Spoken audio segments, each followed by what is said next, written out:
V രാജേഷിനെ സ്ഥാനാർത്ഥിയാക്കുന്നതിൽ താൻ ഇടപെട്ടെന്ന തരത്തിൽ വരുന്ന വാർത്തകൾ പൂർണ്ണമായും തെറ്റ്. മേയറിനും ഡെപ്യൂട്ടി മേയറിനും ആശംസകൾ. പ്രതികരണവുമായി വി മുരളീധരൻ. ശ്രീലേഖ വരും കാലയളവിൽ നിയമസഭാ തെരഞ്ഞെടുപ്പിൽ മത്സരിക്കുമോ? ഇതാണ് ഇന്ന് എക്സ്ക്ലൂസീവ് ന്യൂസ് ചർച്ച ചെയ്യുന്നത്. പ്രിയ പ്രേക്ഷകരെ, എക്സ്ക്ലൂസീവ് ന്യൂസിലേക്ക് സ്വാഗതം ചെയ്യുന്നു.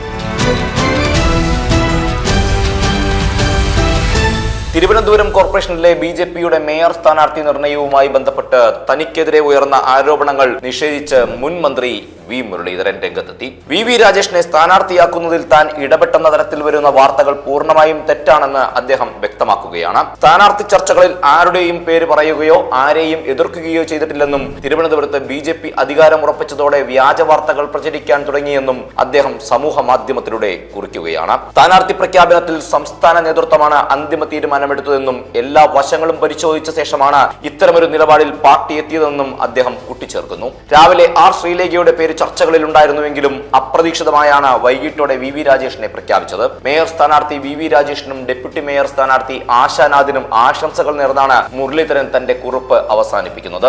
തുടക്കത്തിൽ മുൻ DGP ആർ ശ്രീലേഖയുടെ പേരായിരുന്നു മേയർ സ്ഥാനത്തേക്ക് സജീവമായി പരിഗണിച്ചിരുന്നത്. എന്നാൽ ബി.ജെ.പി കൗൺസിലർമാർക്കിടയിൽ ഒരു വിഭാഗം ഇതിനെതിരെ ശക്തമായ എതിർപ്പ് പ്രകടിപ്പിക്കുകയും ചെയ്തു.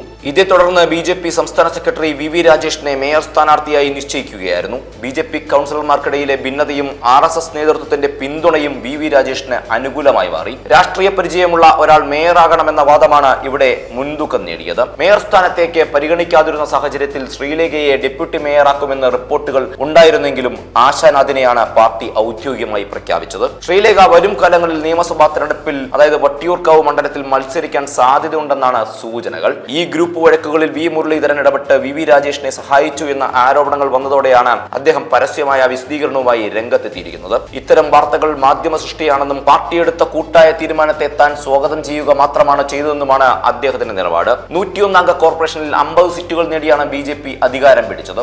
കേവല ഭൂരിപക്ഷത്തിന് ഒരു സീറ്റിന്റെ കുറവുണ്ടായിരുന്നുവെങ്കിലും സ്വതന്ത്ര അംഗങ്ങളുടെ പിന്തുണയോടെ ബി.ജെ.പി ഭരണം ഉറപ്പിക്കുകയായിരുന്നു. എന്തുതന്നെയായാലും ഈ വിഷയത്തിലേക്കാണ് പ്രിയ പ്രേക്ഷകരുടെ ചർച്ച ക്ഷണിക്കുന്നത്.